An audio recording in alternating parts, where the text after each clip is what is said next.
The other two items then we're going to talk about is I'm going to talk about subscription management and Brian's going to talk about possible alternate venues. So, subscription management, and I'll try to move fairly quickly through this, but if you've got questions, ask. It moved or it passed to Warner's in November last year. Subscription management means the membership secretary function does not go away. It's just, it doesn't need to be there every day to process new membership applications and to deal with any concerns that existing members have got. To put that in perspective, recruitment remains at round about 1 member per day. So somebody has to be there to deal with just the new members coming in.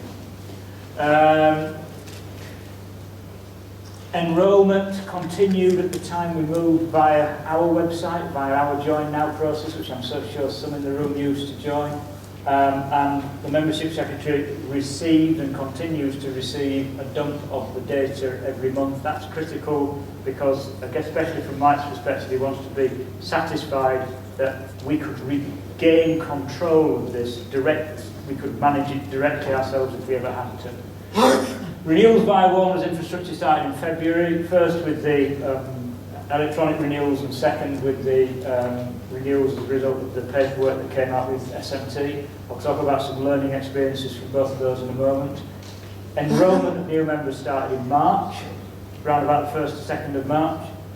And then the sales of back issues from the most recent membership year have gone up via the website in the past week.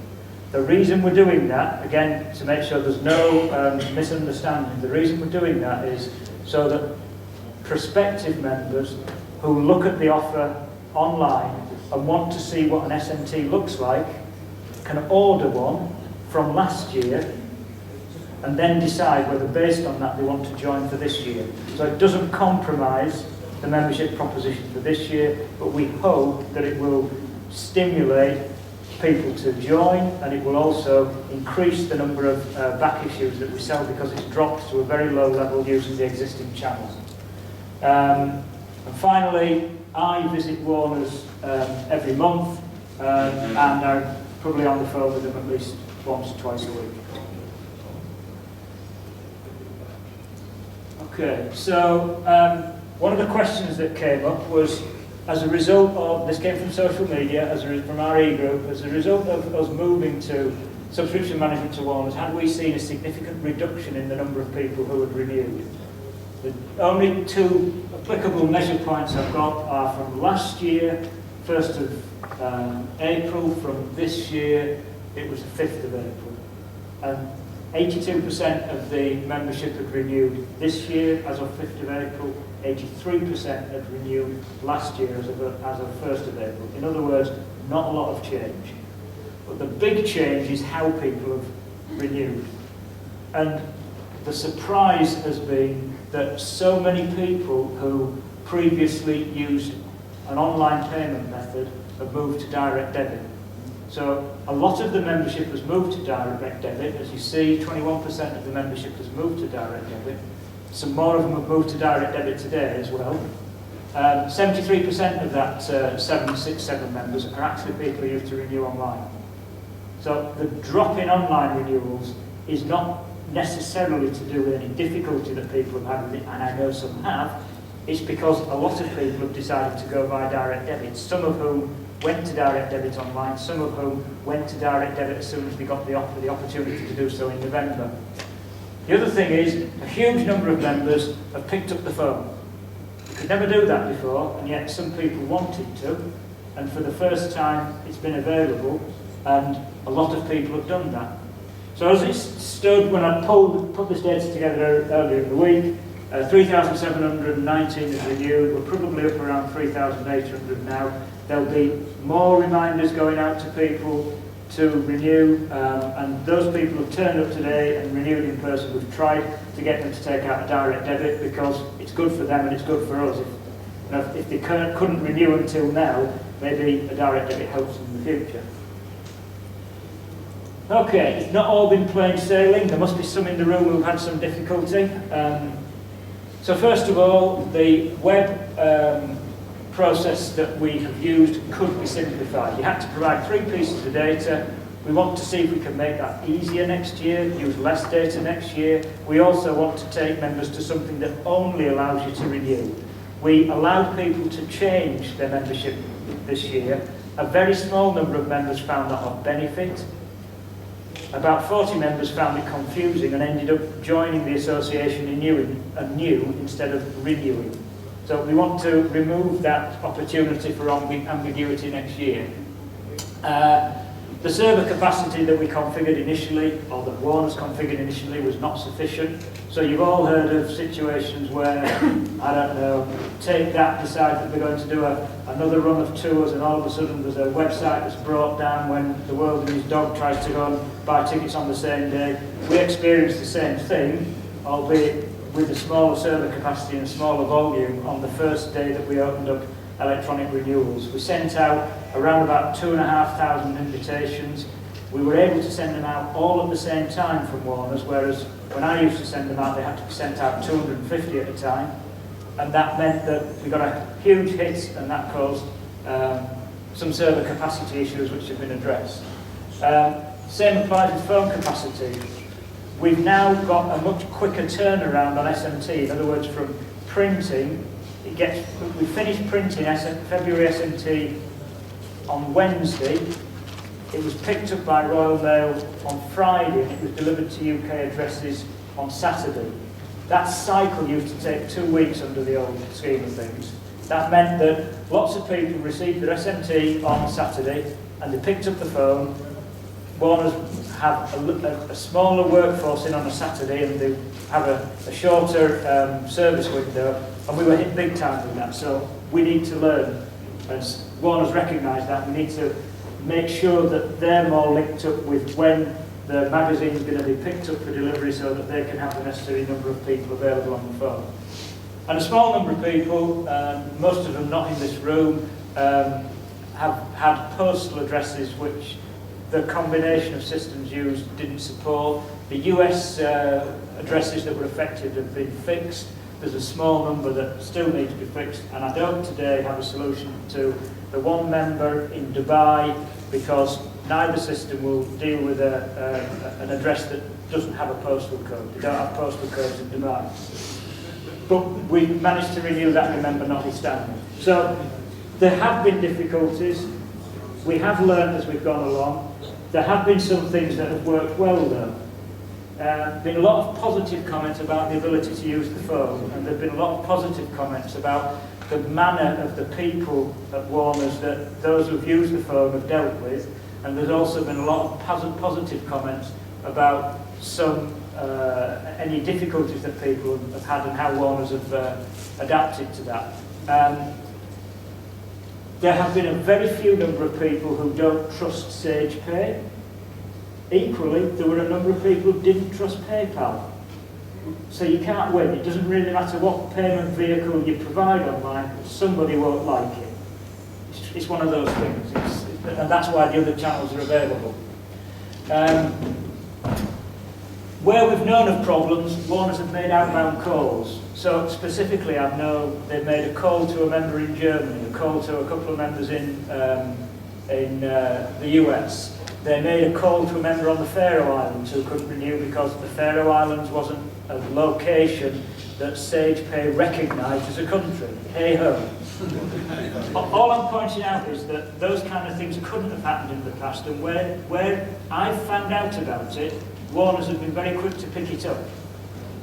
Where people went onto social media and talked about it, it's taken time to pick up. And the lesson, I hope, is clear. If you've got a problem, talk to me, talk to Warners, and we'll deal with it as quickly as we can. So there's a part of me that says, don't believe everything you hear and see, believe what you experience yourself and what those around you experience, and look at the figures. We aren't down on renewals as a result of moving to this process. We have had some hiccups. It will be better next year. So next steps then. We're going to change dispatch of welcome letters and new member packs. So again, it doesn't affect anybody in this room, but it affects new members. It used to take up to 2 weeks to get all elements of a new member pack to a new member. That was because even in the old world, things were going through a distribution house. In the new world, and now that we've refined the process, a new member will get his or her pack within 2 to 3 days of joining. If they're overseas, it's going to take as long as it takes for the post to get there. But that's a step change on what we've had in the past, and it will make the joiner experience more positive for new members. I will be working with Moat Warners to create the carrier sheet for the May edition. That's the one that's going to have the public liability insurance on the back. That's another carrier sheet that they'll have learned. So they've learned how to do November, they've learned how to do January, they've learned how to do May, and the August one is pretty simple. So we're almost through the learning curve of how to do that. So one of the things that I'm going to make sure, bottom line, is that everything they do is documented so that they're not dependent on unique knowledge and skills in their organisation, and everything we do is documented. For example, how we get back from the data that Warners hold on our subscriptions and reverse it into our tools if we ever need to do so. And finally, we're going to get input to the redesigned renewal process and website that Warners are going to use in the future. And I think that's a pretty privileged position to be in, and I think it says something about the teamwork that exists between the two organisations. And I know that what we're doing is being closely looked at by other associations of our type. And I won't be surprised to find somebody else moving to Warners in the next year, and all the work that we've done will benefit them. So if we're doing this and we've chosen Warners, somebody else is looking very seriously at the same, we've probably made the right choice. Right, any questions or any other comments about this? From my own experience and from the experience... From my own experience and experience reported by others on the e-groups and social media, the response by Warners to emails is very important. Is that being sorted? Yes, it hasn't at all. It hasn't been satisfactory. Can I just say that I think that they may well have been good on the phone, but they may well have had to be because their email support has been so poor. Their email support has changed and improved. They've now got a designated member of staff. She is in 4 of the 5 working days of the week, and that's the person who deals with that. She's got a backup if she's not there. So it hasn't been as good as it could have been. They've taken steps to improve it. Only time will tell.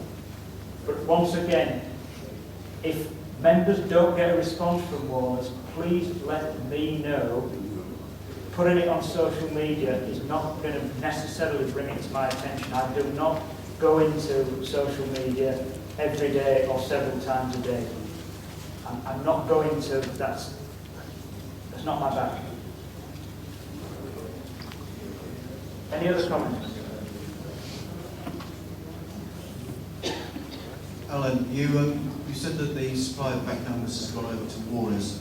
Will the association retain the ability to informally supply those for those of us who will need to send out complimentary copies and things? The supply of back numbers for the most previous membership year is been done by Warners and by the Huddersfield Railway Lodges. So back numbers can be obtained from 2 places, but they can only be obtained from 1 place online, real time. And the reason that we're doing it is so that a member who isn't sure about joining on the same page can get a back issue sent to them quickly and then can decide whether they like the content of it. I don't think I've grasped the second part of your question. No, the question regarding your garage, which previously has retained copies of back numbers which you can supply if a member needs them for, let's say, a social courtesy reason. Right. If you still need those, then get in touch with me. You're right, they're not in my garage anymore. They haven't been in my garage for a long time. They were previously at NRG in Shrewsbury.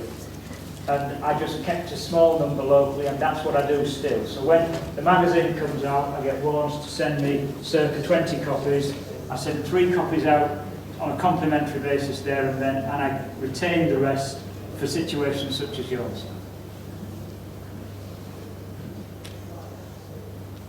Any other questions or comments on this? Okay, I'm done. Over to you, Brian. Excuse that, we'll go for the... Yeah, I understand. It's more to you. Yeah. Good afternoon, ladies and gentlemen. We've always needed to have an annual general meeting. This started off as a fairly modest affair in the church hall, and we always had a layout, and we always had a few tables for the traders, such as they were, to show their wares. We then moved from church halls to community centres, and then to a school. By the time I joined the association, we'd gone to a banqueting suite in a hotel near Coventry, just off the motorway. I shall never forget it. We had the place got a very low ceiling, so by the end of the afternoon we were all gasping for air, and somebody ran a coal-fired local in the days when there weren't many of them about. It's funny, you could see where the layout had been afterwards, because there was a whole trail of smoke on the roof. So we thought we'd better get out of there. So we went to our first proper exhibition space at the National Agricultural Centre in Stanley. We started off with the Warwick Hall of 940 square metres. Then we added the Starton Hall, which gave us another 500 or so square metres, before we moved over the road to a much bigger space, which was 4,000 square metres. However, that wasn't about space, but we did suddenly start to suffer problems with the management, culminating in one particular show where our contact resigned and left a week before the show and didn't leave any notes. So we decided we'd better look for somewhere else, and this is where I got involved, because at that time I went and looked at a venue at Castle Donington and a venue at Newark, before the board, in their wisdom, decided to come here. Now we've got 5,583 square metres. That's the hall and the atrium. Plus, we've got this space. So we've got enough room to do what we want. There's a restaurant and breakfast cobs and all the rest of it. So, it's not too bad. However, it is seen by a number of our members to be in the wrong place. People mainly from the West Country or the northwest of England and North Wales. And so we've looked at other venues. We started out by looking at quite a lot. We ended up actually visiting 2. The places we didn't go to. Stafford Showground, they've got a very nice exhibition hall, much better than the one that the G-Scale people use. So we could have gone there. But it's too close in time to the G-Scale show, and also the transport links aren't that brilliant. Somebody suggested we went to the Three Counties Showground in Malvern. It's not big enough and the transport links aren't much cop. Telford Centre has been considered before. It's not big enough, and we are required to use their tables and drapes, which costs an awful lot of money. I looked at the Excel Exhibition Centre in London.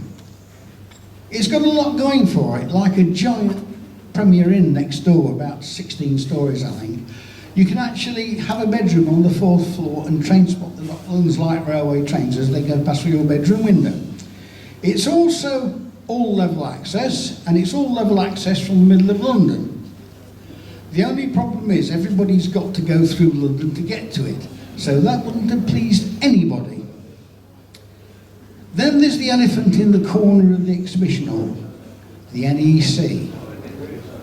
We've looked at this off and on quite considerably, but we never actually made a serious inquiry because we were always a little bit worried about how much it was costing. But to do the job properly, we had to go and have words.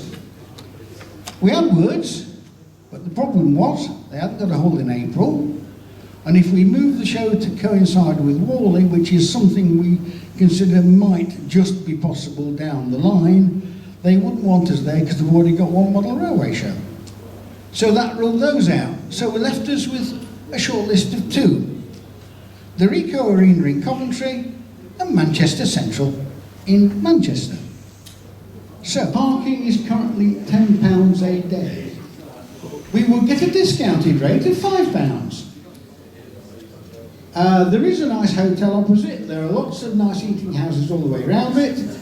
So, as an exhibition venue, it's not bad.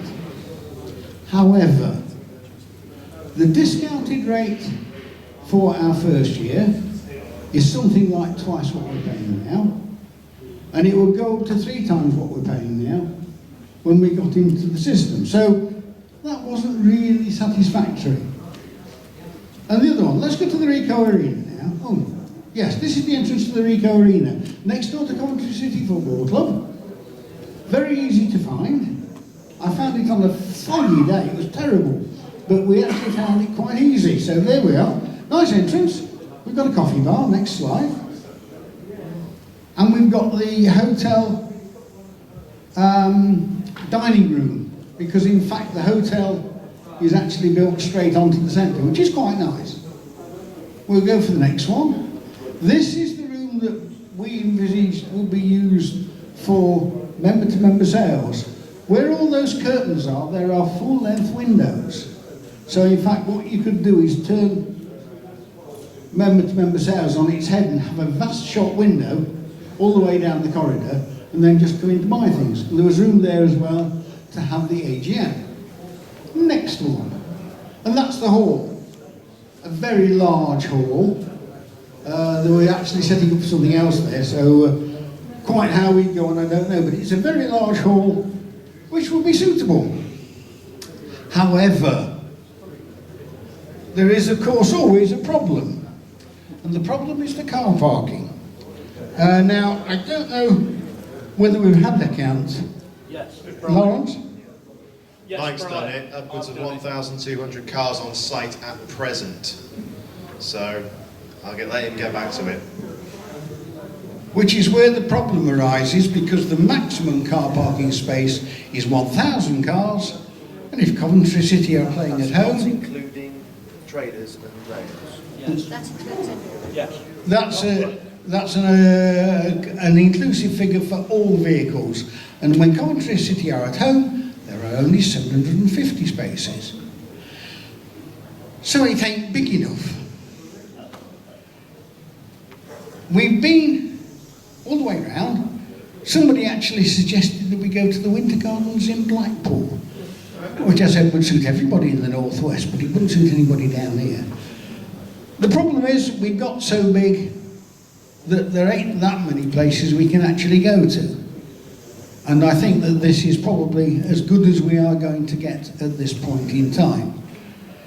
This is not to say that it'll get looked at again in the future. I'm sure in about 5 years' time we'll be doing the exercise again. But the board tomorrow in their wisdom will start and think about having the 2018 show here.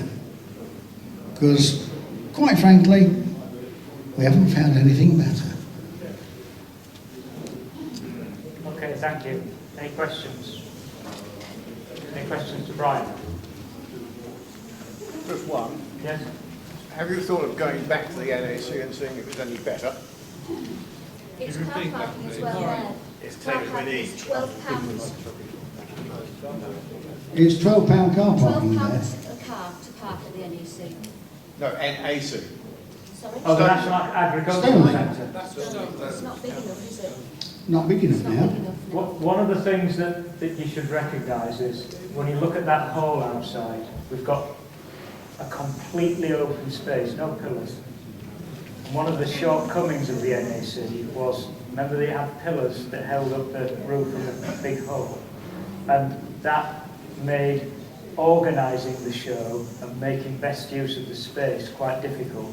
Anybody who went to Whalley this year will have seen the same thing there. They've got pillars there, and it means that they've got constraints on how they organise the space. And that's one of the downsides. The second thing is we'd be spread across halls, and we know traders in the smaller hall, whichever that is, balk at that because they're concerned that visitors don't find the smaller hall. So one hall it's more than desirable, it's almost mandatory if you're going to treat each trader the same way, and critically if you're going to charge them the same amount. So we will be having a board meeting tomorrow morning. We instituted that last year. It's for us to learn what we can whilst it's fresh in our mind from this show. One of the things that we will decide is where we put the contract for the next 3 years. So we're contracted with this venue for next year. We have requested from this venue a proposal for 2018 to 2020. We haven't received that yet, to the best of my knowledge, but we will be taking a decision in principle about whether we use this location, obviously subject to cost. Okay, we said we'd look elsewhere. Keith. I'm sure I'm probably teaching you to suck eggs, Brian. Have you asked the important question, can we run live stream? Because sometimes I've found suitable venues and you say, can we run live stream? And say, we don't know about that. What are you talking about? Well, model steam locomotives. How do you boil the water? Well, you've got gas fires or some are meths. We don't like that. Well, we're probably alright with gas, but not meths, or in one place. No, you can't run gas, you're out of meths. Yeah, this is something that when we presented our proposal to the venues, we did take great care to explain to them what would be happening. They also had access to all our online information so they could see what the show involved. So when we actually went to see them, they got a very good idea what the exhibition was going to involve and what was going to be running. Yeah, that's essential, isn't it? And also, I don't know if you've considered it, but I gather that the Northern Model Engineering Exhibition is currently moving to Doncaster this year. Have you been to that? It's not big enough. It's not? It's not big enough. That answers the question, thank you. Okay, any other questions on the work that Brian's been doing? Supported by other members of the board, I should say. Okay, then at this stage, unless there's anything else, meeting's closed. Thanks for your participation. See you all next year.